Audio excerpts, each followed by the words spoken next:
SUNAK, the Prime Minister, his New Year message of hope.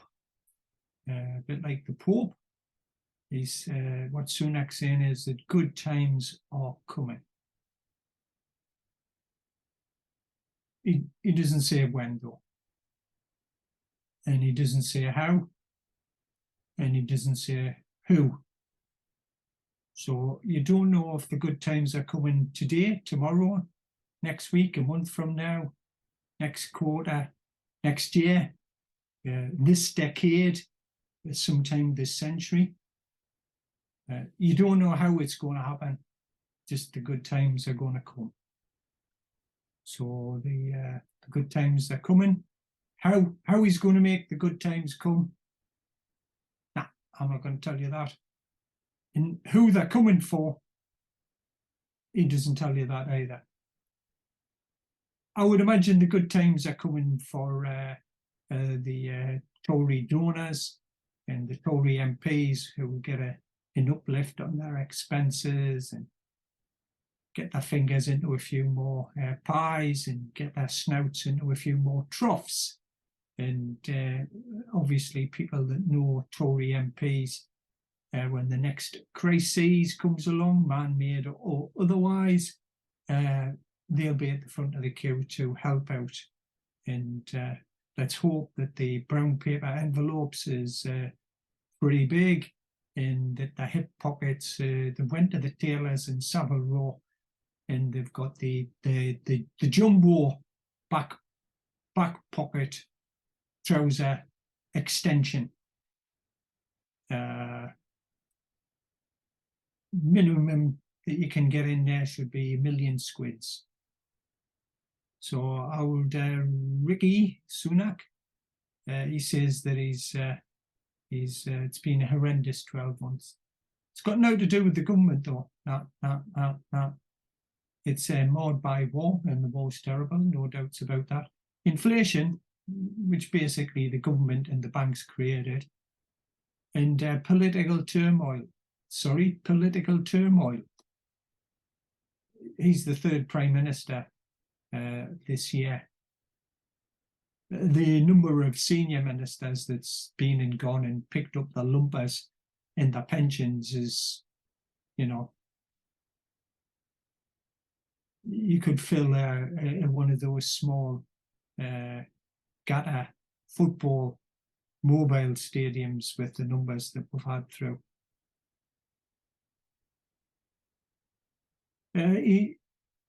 Sunak said he wanted to bring a sense of fairness to modern Britain. Bear in mind that you can't bring a sense of fairness to olden Britain because that's history and it's happened. But he says he wants to bring a sense, not actually fairness, but just a sense of fairness. Right? It's just a sense. You could put a non in front of that, the French word for no, and you would get nonsense. He wants to bring a sense of fairness to modern Britain.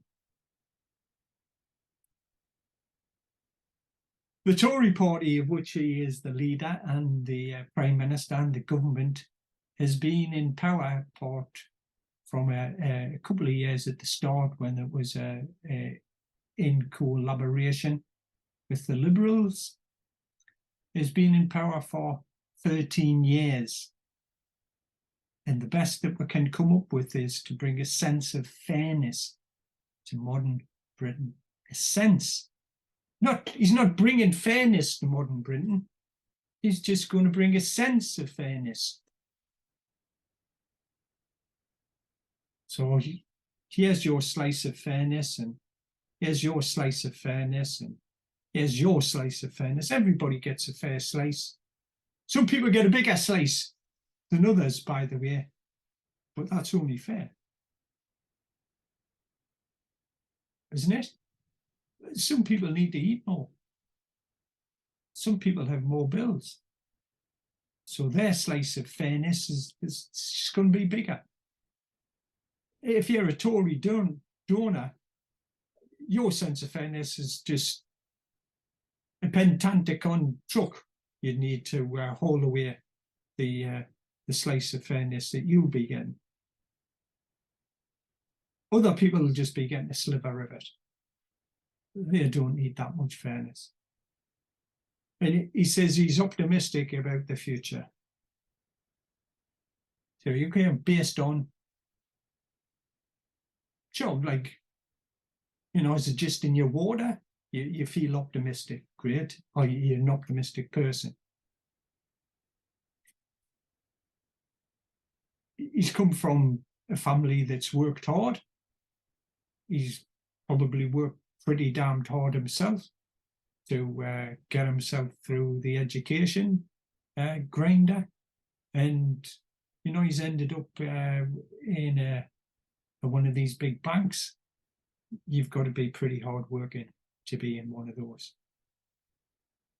But normally in those banks, you know, the base that assumptions or the forecasts or the projections, the base them on something, normally something tangible, like unemployment levels or inflation levels, CPI percentages,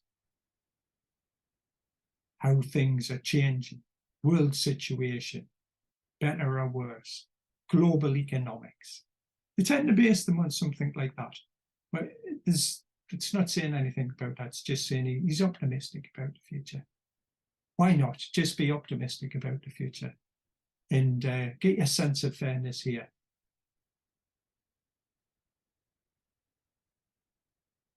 He said he knows it's been tough for some people, not for everybody, and certainly not for the Tory donors and people that managed to get their hands on some of the nice PPE contracts. It's been a pretty successful year for a lot of those people. But he's really confident that better times lie ahead. How far ahead? Who can say? Sometime in the next 100 years, perhaps? Doesn't say. For whom is the good times going to come? No, I just can't tell you that either. How are you going to get there? No, I've missed that bit out. But just take it from him that good times are just around the corner, metaphorically speaking. How big's the corner? I cannot see it. But it's the good times. It's jam tomorrow. You know, you didn't have any jam yesterday.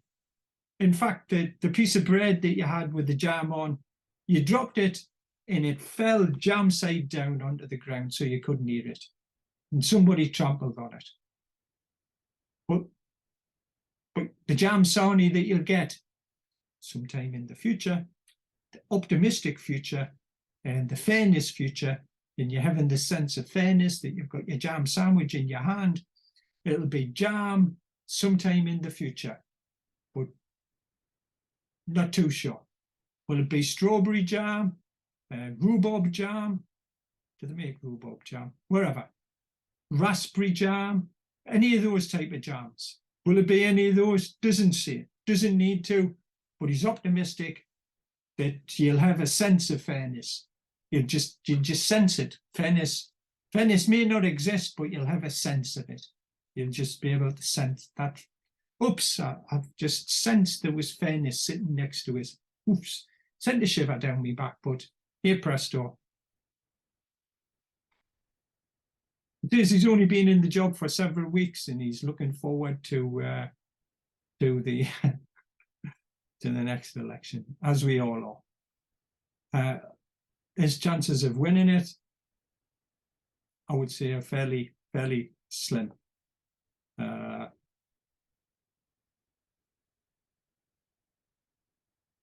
He's got to have an election basically within the next 2 years.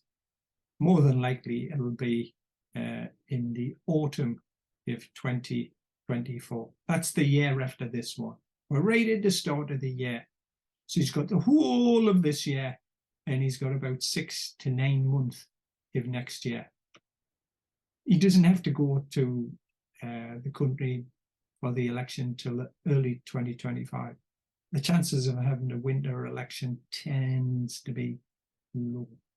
Unless, of course, the sense of fairness hasn't percolated through the ether to everybody in the UK, and his optimism hasn't been founded or unfounded or here, there, and everywhere. The optimism hasn't broken out.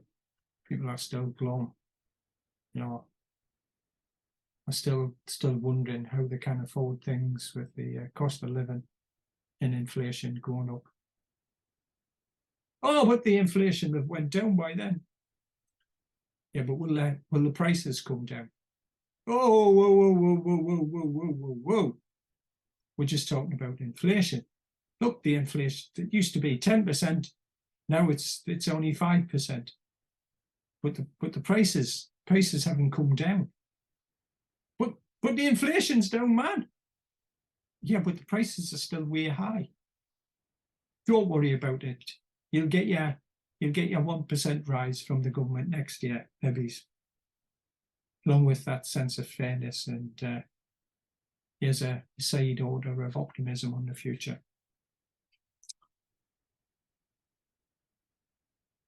He's saying he feels positive about the change that we can bring.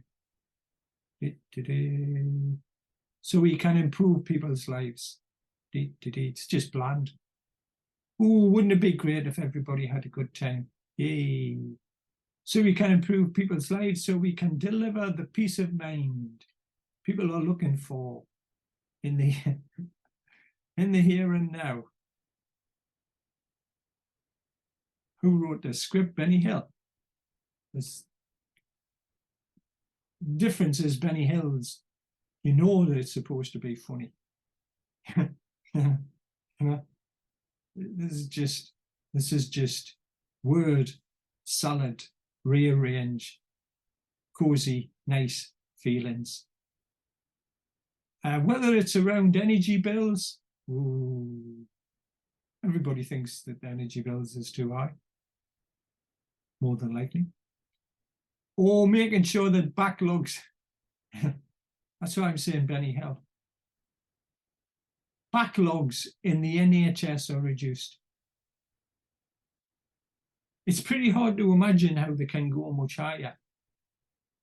I think the last head count or body count of people wanting to get their bodies into the Aussies to get something done to them, an agreed procedure or a referral to a specialist or something along those sort of lines, is 7 million. Probably the bulk of those people will be over 50, over 60. So you've got a disproportionate number of elderly people on the whole, you would imagine, than the general population. Is this a waiting game by the government, just like, we'll just push this out so far and perhaps some of these people won't need to be on the waiting list anymore because they'll not be on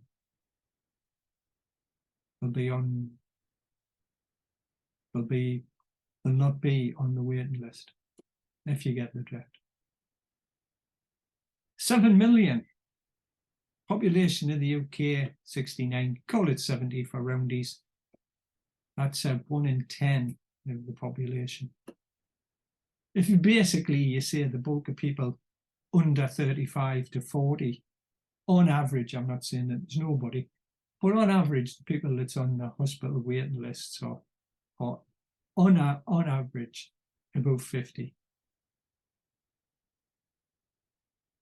That's like about, if you just split it down the middle, 35 million people. That's 1 in 5. That's 1 in 5 if the people above 50 are on the hospital waiting list. 1 in 5, 20% of people. When you get to pensioners, probably a bit touch higher than that. 1 in 5. So the sense of fairness is something that you've got to have. You've got to have a sense of fairness. MPs don't have to use the normal NHS, if you weren't aware of that. They have a fast track system for being MPs. I'm not too sure if the unelected House of Lords get that privilege.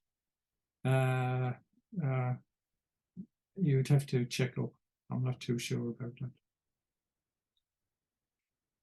But the NHS waiting list doesn't apply to MPs. And the cost of living, not really, because they get most of the stuff that they need to spend on excess. So the price of a taxi goes up, they just claim more. And they get a subsidised canteen in the house. So you've got this group of people that thinks, yeah, it's pretty fair, and it's I'm optimistic that the prices in the House of Commons will not go up next year. But even if they do, I'll just claim it on my exes. Oh, you kind of claim for the meals through the day on the exes. Well, maybe it's not, maybe you can't, don't know. You know, second house, all that sort of. You've got your John Lewis vouchers. What about me horses? Are they being heated enough? You know, could we not let a few vagrants in to share the stalls? I read up which of the government ministers has got heated stalls resource, which is fine. He's got the right to spend his money any which way he wants, just like Clint Eastwood can make titles for pictures like that. So Richie is pretty positive and stuff like that. The Mirror, I think the unions are taking a stance. This is just my personal opinion. Possibly one step further than they need to go with some of these comments. Unions, SUNAK won't break us in 2023. I think this is the lady from the nurses union. I realise that the nurses work for the NHS, and the NHS is funded by taxation. And ultimately, the Minister of Health or Mistress of Health and the PM or you could say technically the ultimate employer at the end of the tortuous line of who employs who. But I think by doing that, this lady, I can't remember her name, apologies,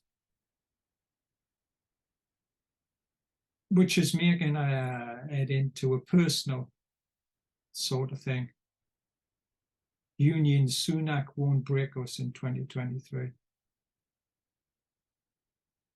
I feel that you should just concentrate on the points that they want resolving, whether it's more pay, more training, different working times, conditions, stuff like that. She should concentrate on those things. Basically saying SUNAK, like SUNAK's the problem. They won't negotiate or give with the money or whatever it is. The money that they're asking for is inflation plus 5%. They would like to cash in that clapping checks that they got from a couple of years ago, when the government and lots of people went on their doorsteps. I think it was Thursday evenings around about 8 o'clock, and clapped to the sky and bang pots and all the rest of the stuff.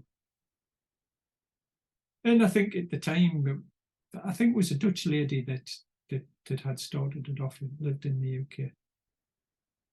I think it was something that brought certain segments of the population together. We're in this together, we're fighting it. We're showing solidarity with the nursing people and stuff like that. It lasted for 2 or 3 weeks or whatever, and then it tailed off, as all of these things do. Some people were skeptical from the start about it. Some people thought it was a good idea. Some people thought it was naff. You always want to get that. But she's making it like it's a like a boxing fight between the Union and SUNAK. I do not think that that's a good way to portray, display, outline. She should, to my mind, she should be trying to take the position that what you're asking for is justifiable, and restate the facts, and not get into a slanging match where it's a personality thing. That's just my opinion. I don't think the ad hominems tends to work in the long run.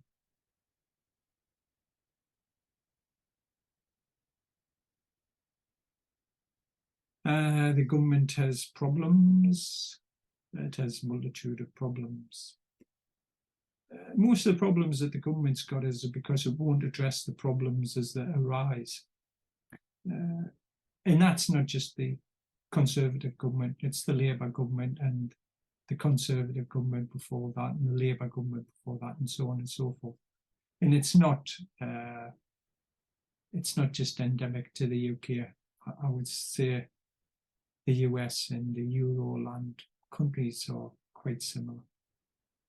But the problem that the UK government's got is the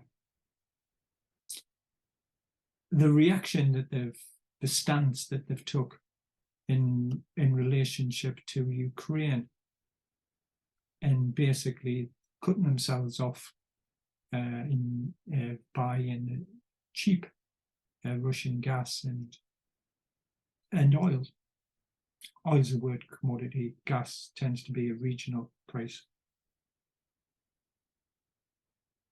I think the gas in the US is far cheaper than similar gas that can be bought in Euroland and UK. Even though we've got loads of gas fields out in the North Sea. But politically, they want to shut these down. Yeah, you can't make this stuff up, can you? But apparently that the Britain's nuclear fleet, because apparently that's how you talk about the nuclear plants when you've got more than one. It's a fleet, and it's owned by Energy something, EDF. I think it's Energy or something, Department Francais or whatever. I'm unsure whether the French government has a share in this. So what's happened is that the Euroland, the US and the UK have put sanctions on Russia, and they've said, we're not going to buy your gas. Consequently, the gas prices have went up. Consequently, the different governments have taken different routes to try and plug the hole with the gas, and to try and alleviate the burden of the higher gas prices by handing people money. That money will be clawed back in the future by higher taxes on people through their personal allowances being frozen, and they'll pay income tax on more of their salary, and NIC costs will be going up. NIC is just a tax. It's not ring fenced. It just goes into the general exchequer. So one of the bright ideas that they had, bear in mind that the energy companies pay an increased corporation tax compared with other companies. So this is the oil and gas type of companies in the North Sea, and they pay a higher corporation tax normally than what the normally companies do. So one of the bright ideas was, we'll tax them even more. That'll not cause any problems, will it? Well, they're making all these horrendous profits, we can just tax them more. And that'll work out, won't it? They'll not have any future bearing. Well, apparently it does. EDF have said that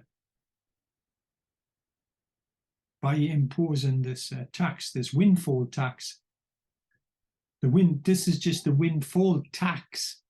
This is the windfall tax which goes on top of the corporation tax. It'll increase the windfall tax from 25% to 35%. That means they'll be paying an overall tax rate of 75% because they pay a 40% tax at the moment, so they'll be getting taxed at 75%. Now that's a laugh, isn't it? That's, we must admit that that's a Benny Hill type of laugh. So what did EDF say? Well, they said they've reported a loss of 21 million in 2021 because its retail business faced high gas costs, but it couldn't recoup them because of Ofgem's cap on household bills. What does that mean? Well, to most people, it means you're going to go bankrupt, or you're not going to continue, and you'll just get a cascading failure of energy companies, which you've already had. There's two of these places, Ayrsham in Lancashire on the coast. They always put these nuclear places on the coast so that they've got access to unlimited supply of coal and water. Possibly so that they can also vent stuff. In Hartlepool, and they were meant to close in March 2024. That's only just over a year away. Because they're getting old. But EDF was considering a 2-year extension to their lifespan to ease the energy crunch. You've got somebody, a Treasury spokesman, doesn't say who they are. So you should always treat people that's not identified with skepticism, and if you've got any sense, don't believe them. Because if it's true and stuff like that, people wouldn't have any fear going on the record. Anyway, this unidentified Treasury spokesman who should be treated with skepticism said this temporary measure is not designed to penalise electricity generators. Let that one sink in. We've raised your tax to 75%, but it's not designed to penalise electricity generators. This is not the Ministry of the Treasury, this is just the Ministry of doublespeak. Well, of course it's designed to penalise electricity generators. He's saying, or her, it could be a woman, you don't know. It's a response to the fact that as a result of exceptional and unforeseen geopolitical events, wow, how many big words can you get into a sentence? Exceptional, unforeseen, geopolitical events. Some electricity generators are realising extraordinary returns from higher electricity prices. Who caused this? Well, the British government did by refusing to buy the Russian gas. You say no. Putin caused this by invading Ukraine. Whichever way you want to play it. If the British government had wanted to buy the gas from Russia, it could have done so.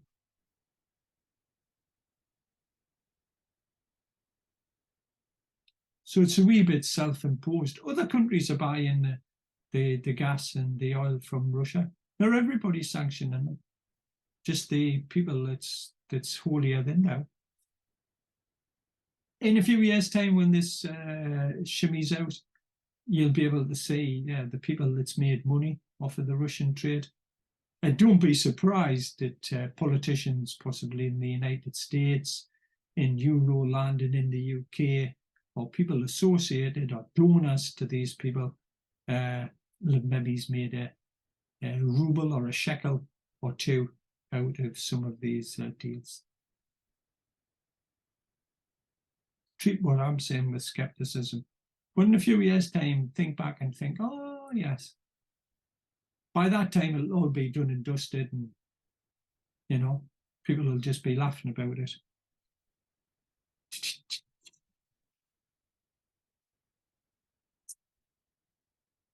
EDF operates all 5 of the UK's serving nuclear plants. Said that the Chancellor, by raising the taxes, will make it harder to keep the aging stations open.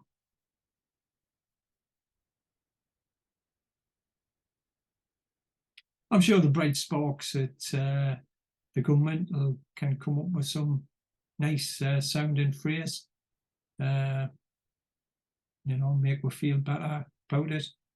It'll not make you feel warmer because there'll not be any electricity if these things shut down.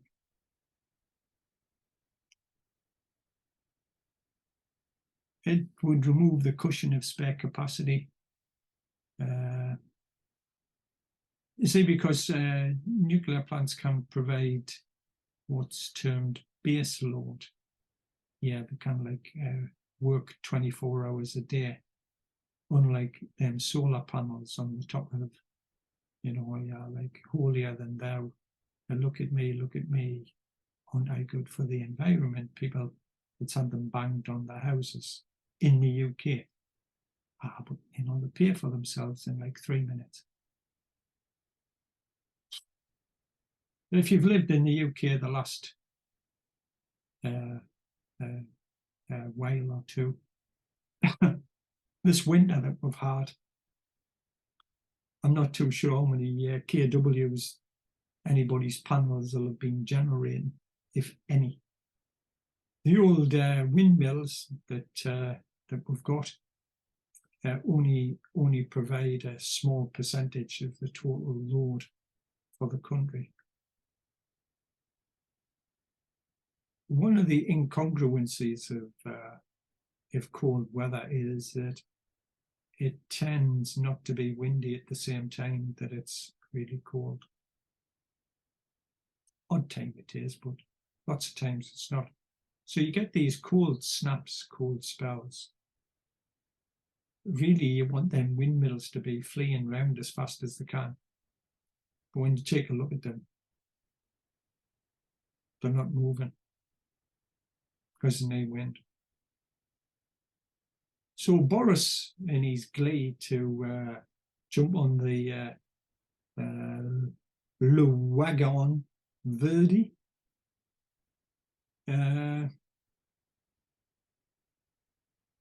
he's ended up committing the UK to a faster than fast transition to getting short of traditional power supplies to meet these totally self-imposed restrictions. Nothing bad can happen, can it?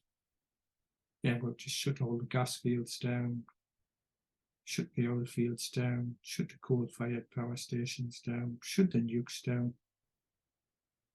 and then what? I will import trees. We'll import chopped up trees from Canada. That's environmentally friendly because the trees replenish themselves in 100 years. This is the level of critical thinking that the government's at. And you say, well, yeah, but the government, they've got all of these experts and these people, they know what they're doing. They wouldn't let the British people suffer by any of this. Not they wouldn't, you know, they wouldn't let the British people suffer. You know, the leader says fairness to modern Britain, and he's optimistic about the future. So, you know, there's not going to be any power cuts. You're just making things out to be worse than what they are. You know, so far we haven't had any power cuts and stuff like that. And that is true.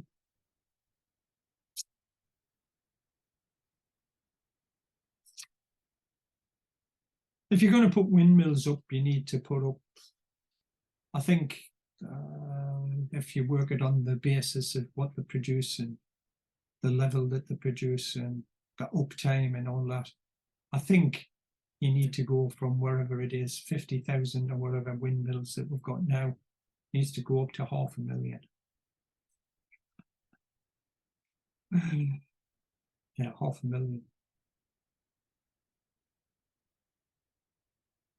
I mean, it's a phenomenal amount of money involved in doing that. And plus the fact is, it's the electricity that they produce is intermittent and it's expensive. Oh, you can't say that. What? Country needs dependable energy. Heavy industries need energy. Your house needs energy. Your central heating system needs electricity for the pump.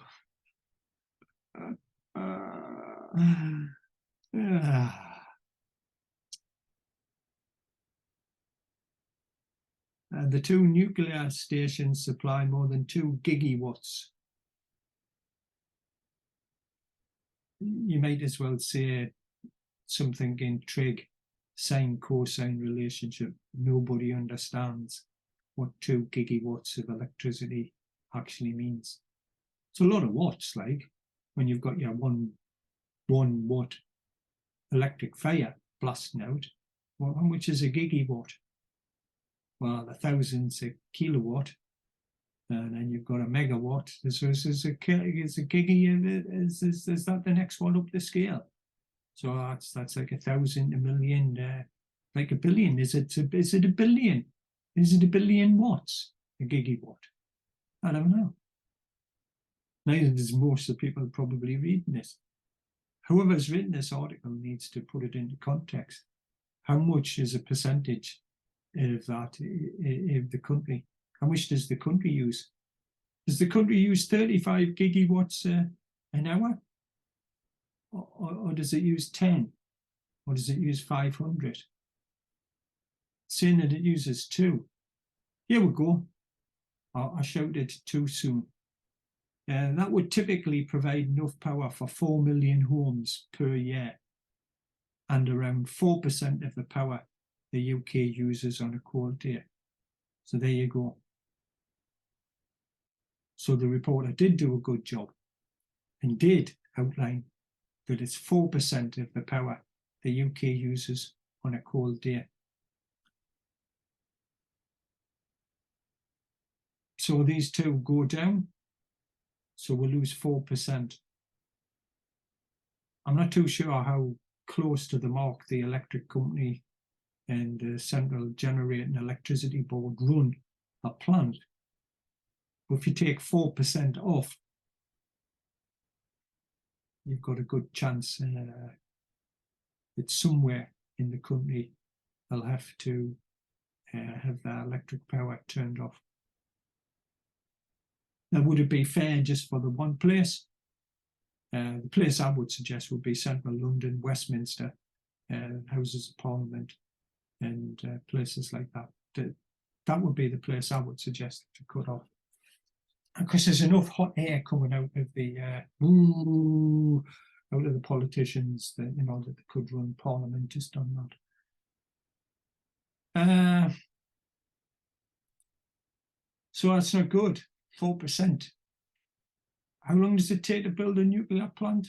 I don't know, 10, 12, 15 years. How many gazillions of shekels? I don't know. Is there any bribery and corruption involved in it? I don't know.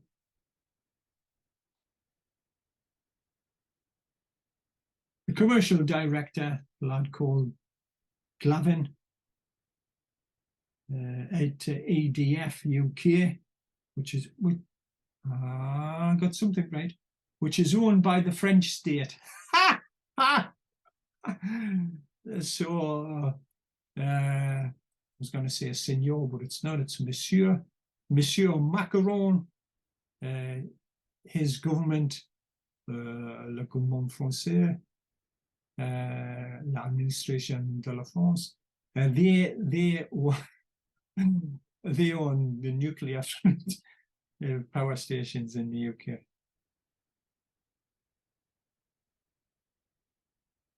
What? Ah, but it's been okay because we're in that Euro club, and it shouldn't make any difference. Shouldn't make any difference if the snail eaters own all the electricity generating places, you know. Or should I say what's it, le pain, the bread stick people. Does it make any difference that the French own it? Not really, apparently. But on a level of energy security, would not make sense for the for these sort of things to be owned by an entity like that's in the UK. Just national interest, would you not think? I'm not saying that Macaroni will turn them off just for spite or anything like that, but it doesn't sound sound, does it? You're dependent on a foreign government supplying all of the nuclear power stations. Their company has the technology, the experience. Their company employs all the engineers. You're getting into being a subservient serf economy if you do this. You lack the wherewithal to have. That's if you want to have nuclear plants. A lot of people say shut them down. Okay, so we shut them down so we don't need the frogs. Okay, so what are you going to do about it? Going to build some more windmills? That seems the only realistic option. The solar is no good. The amount of solar that you would need that you get out of the UK is there was talk of putting the solar in the Sahara Desert, half the Sahara Desert, and putting a big cable in subsea, and that would power Britain.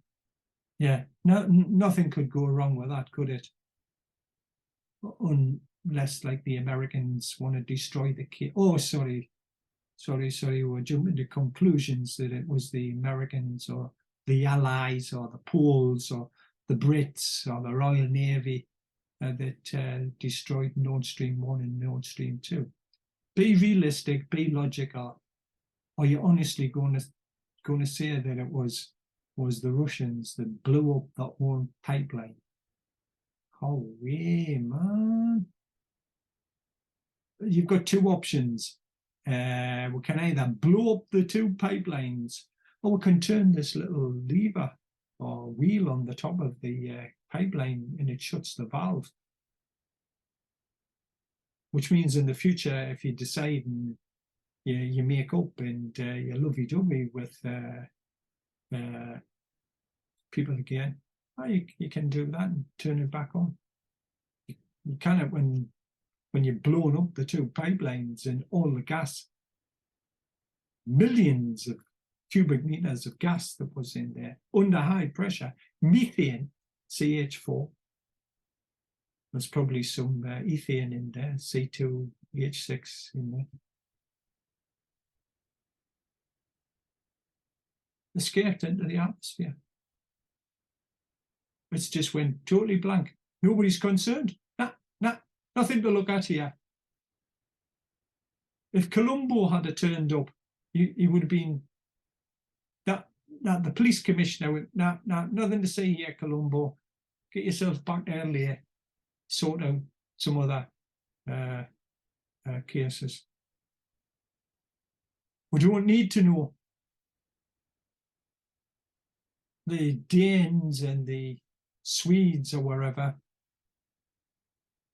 they've done an investigation. And I can tell you about it, though. Not gonna do that. If you were putting bets on it, Where would you place your money? The Russians have indicated they think it's the Royal Navy had a finger in it. Now, Britain is stupid. The government in Britain has always been stupid. How Britain ever had an empire is beyond a lot of people when you see the standard of the numbskulls that we've got and had running the country over the last 50 years or so.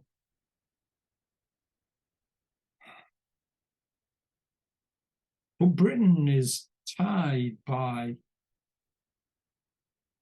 some deep and hidden ties to America since the Second World War.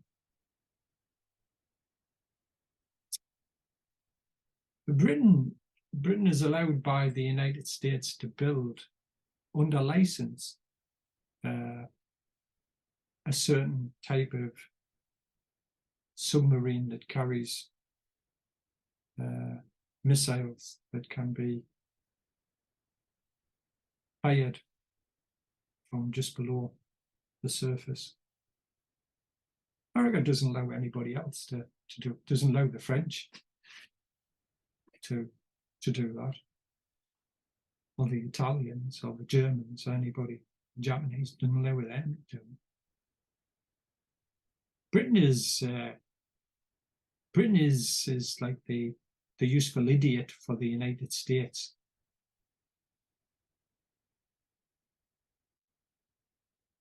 When they sent planes to Libya, where did the planes take off from? Took off from Britain. When we had the Gulf big bashes, who did Georgie Boy? You got Blair. Blair got fired up. Yep. We are with you. We are with you. We are with you. There's some ties possibly that were agreed during the Second World War that's secretive and nobody knows about. That's just me speculating. I've got no proof on that. And you should take that with a big bag of salt in a blue tied wrapper, the size of the bin bag. But there's something that ties Britain to the United States. And it's not this shambolic, oh, we both believe in democracy nonsense. Did the Royal Navy have anything to do with it? Was it a joint operation with the Yankees and the Royal Navy? Well, nobody, the European Union's not bothered about it. No. They don't want to know. They've just said it's the Russians. It's nonsensical.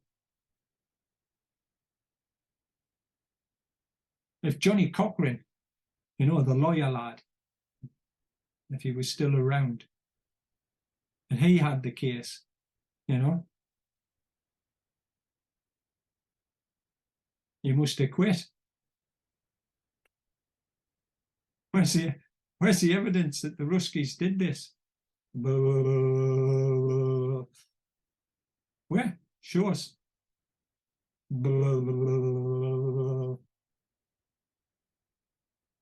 You got satellites all over the place. There's American spy satellites round and round the world every so many minutes and stuff like that. Sure. Oh well, it was subsea. It was a frogman. He swam all the way from Moscow in a drain, and then he swam down the pipe and he blew it up from the inside. That's why you didn't see him. And he was wearing black scuba gear, so you wouldn't be able to see him. It's nonsensical. The Yankees, more than likely, were the people that said this is going to happen. The useful idiots, well, it could have been somebody from the Royal Navy that carried out the donkey work and actually did it. But there's no way in the world could Boris have said to the Royal Navy, do that, and Uncle Joe across there in the White House would have to be told, and if he said no, then Boris wouldn't be able to do it. That's the way it works, apparently, to my mind. Getting back to EDF, the French owning this,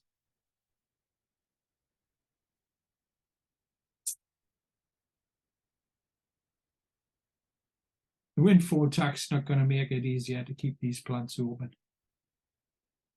But don't worry, it'll not make any difference, because the Tory party will not be in power come, I would imagine, back end of 24, start of 25. I'm going to dug in the fight. I've voted Labour, I've voted Conservative, I've voted Independent over the time. So I don't stand just for one party all of the time. But realistically looking at it, me being like a swingy voter, I cannot honestly say that there's any realistic chance of the Conservatives being anywhere close to being the government.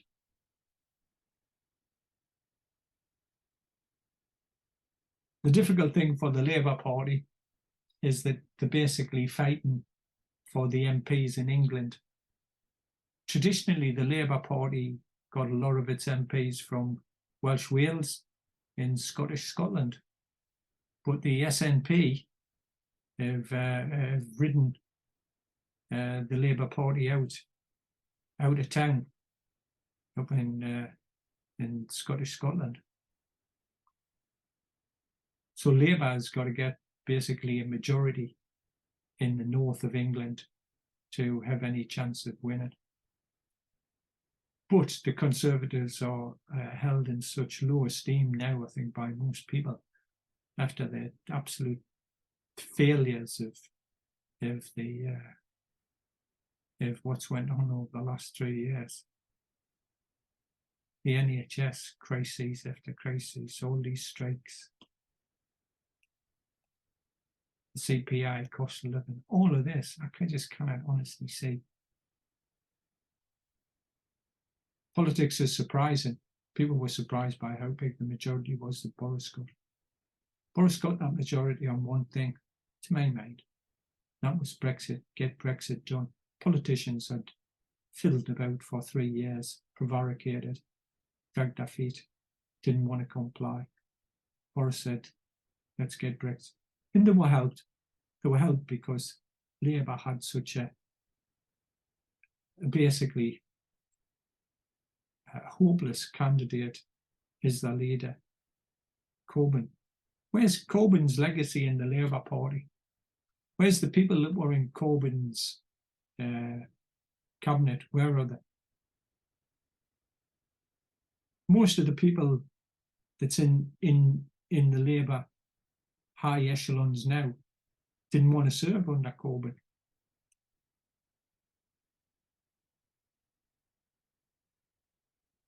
Conservatives won on 2 points. Get Brexit done. No Corbyn. Even though we would like the free broadband, just no Corbyn. If Starmer had been the Labour leader, Boris, to my mind, I think would have still won, but I don't think he would have won by such a margin. Starmer is the next Prime Minister. I personally don't think he's got an original thought. I don't think he's a leader. I think the problem with the Labour Party is the people that they've got in like the shadow cabinet positions. He's the best of a bad bunch. He's the cleanest, dirtiest pair of underpants in the laundry basket, to my mind. But I still think he's going to be the next Prime Minister, unless the Conservatives get shot out Ricky in in the next year, which you can't see happening. Things change. So the business cases, experts, blah, blah, blah.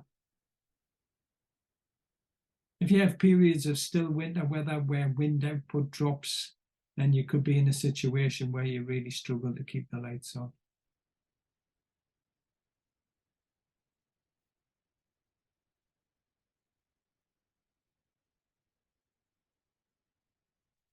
So the taxes,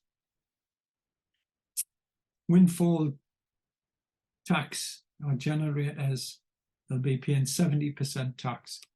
You tell me any businesses which would like to operate under those conditions, 70% tax.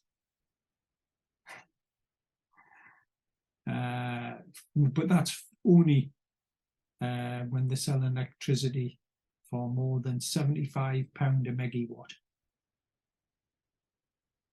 This claims, doesn't tell you by whom, the generation firms were reaping huge profits from high wholesale prices of electricity. It's expected to raise £14,000 million by 2028. 23, 24, 25, 26, 27, 28. That's 5 to 6 years. Right. So if you say it's 5 years, that's only 3 billion. That's £3,000 billion a year. A lot of money, a lot of shekels. But take a look at the cost if Trusonomics. Some people say that costs 30 billion or 10 billion. Cost a lot of money. What are you talking about? 3 billion a year. Yeah. See the fancy way that they roll it up, make it sound like a bigger number. 14 billion by 2028. I would imagine, because that's when the tax it'll drop off. You won't be paying it anymore. But if you want to play that game, you could say it's going to raise 140 billion by the year 21-28. Make it 100 years time or so much. It's nonsense. The windfall tax on oil and gas generators. There you go. Can look. So what? The likelihood is that they'll not invest any money in this stuff. People try and cut corners. When you kind of make a good sized profit, people that cut corners to keep the profits up. One of the first things that goes research and development, new projects, oil and gas projects, from deciding, inception, design work, construction, fabrication, installation, commissioning. You'll be lucky if you get an oil and gas project turned around in 3 to 4 years, sometimes 7 years.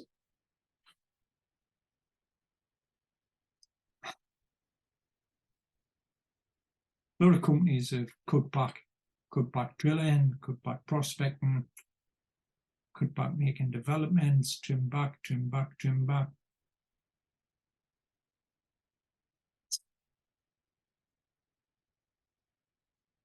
So, what's next on Ricky Dickey's his fairness thing?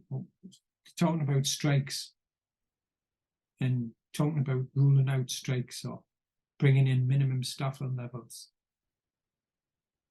Yeah, let's see you get through the House of Lords. Let's see you get that on the statute books.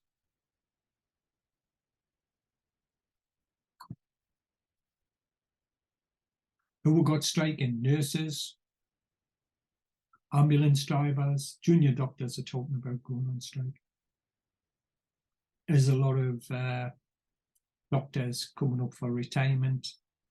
Their pensions have been changed so that they can stay, but a lot of them have probably said, well, I didn't want to be in this malarkey anymore. Who else we got striking? The railways, the postal people, driving instructors, border agency people, whatever they do. Who knows? There's probably more. I've probably missed some people out.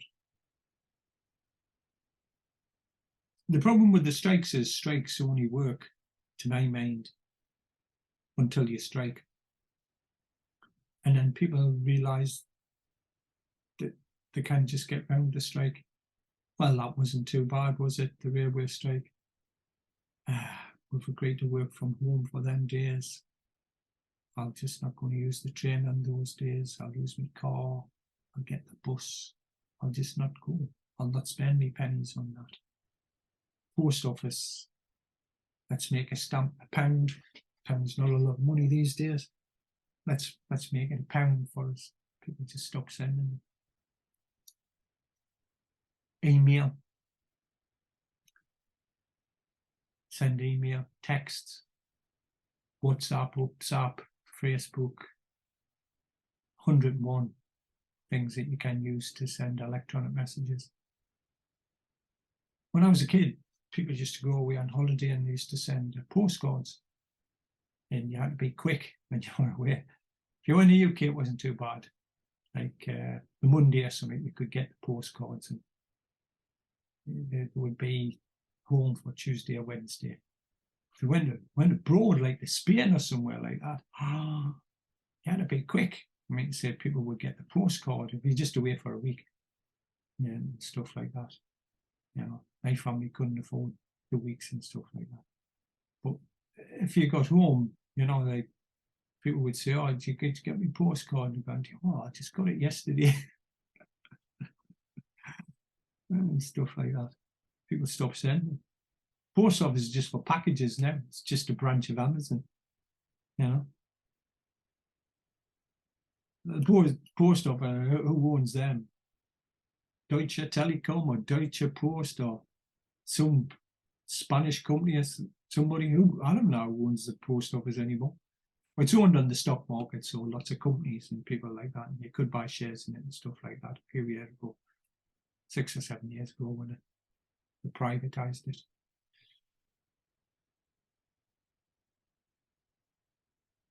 But these challenges, these strikes, this is just pandering to the hard edge of the Conservative Party that thinks that we live in a military junta state, you know, and just by having something written down on a bit of paper that you can enforce it, you know, and take them strikers out in the street and let's show them British justice, you know, string them up and all that sort of caper. You've got a certain element of people like that, as though that's going to work. This stuff, the legislation's it's just window dressing. It's just to assuage the right wing of the Conservative Party. Look, I'm doing something. I'm going to come up with this legislation, which means that the post people it's got to be blah blah blah. This or you kind of do that with the ambulance or the firefighters. They kind of get out and strike or whatever. It used to be firemen, but now they're firefighters. You know, will it work? No. Because you'll not get, the government can ram it through. There'll be legal challenges to offer this. Then how do you enforce it? People just don't call in sick on that day. How do you prove that they're not sick? Well, we want to have a strike on Tuesday. You can't have a strike. Strikes are banned. Okay, right. 50% of people on the Tuesday phone in, cough, cough, cough. We're all sick. It's a de facto strike. However, well, no, it's people living in simplicity land, you know.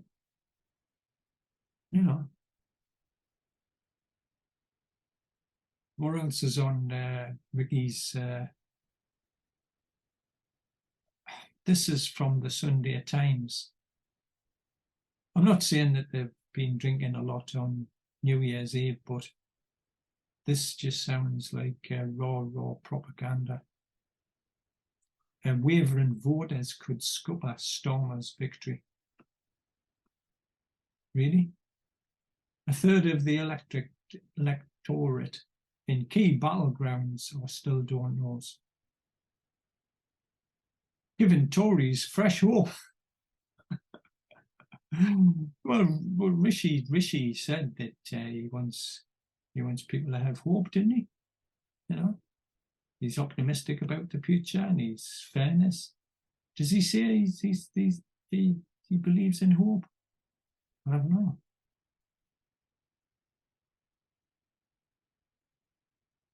You know, Bill Clinton pulled that stunt, didn't he? Hope came from a place called Hope in Arkansas or Kansas. But I think it was the Kansa, the Indian tribe, where was Kansas and Arkansas is just beside it. But you didn't say that. You would think that you would say it Arkansas, but you didn't. It's Arkansas.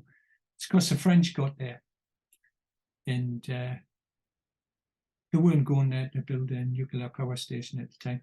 We're going there to get some beaver pelts and some trappings and stuff like that with the red hats. What's the French for rouge? What's the French for hat? Can't remember. Maison is a house, isn't it? What's the French for hat? Tête? That's head. Can't remember. Anyway, the Red Hatters, they opened up in a lot of the names are French names, like St. Louis or Saint Louis, New Orleans. These are French places because the French people got there first, and then the Brits came, well, basically English, where a few of the Scottish people helped them, and basically give them a good hiding, and we took over. But that was Bill Clinton. He came to a place called Hope. I mean to say we're sliding into this nonsensical, just feel good about stuff shit. We'll not come up with anything realistic to do it. So getting back to the Sunday Times, these wavering supporters propping up the war. SUNAK can. You'll hear more of this nonsense. That I mean to say, you just wonder. You really think that the Conservatives have got a hope? Have you ever tried throwing a snowball into a blast furnace and saying how long it lasts? This is just nonsensical. Perhaps it lasts a pretty long time if the blast furnace is powered by solar power or windmills. But it's just rank stupidity. It's obviously on New Year's Day. They must have wrote this 2 months ago or something and just filed it, and yeah, we'll just use that. Everybody is still have a hangover from last night. Nobody will be that bothered about reading this sort of rubbish.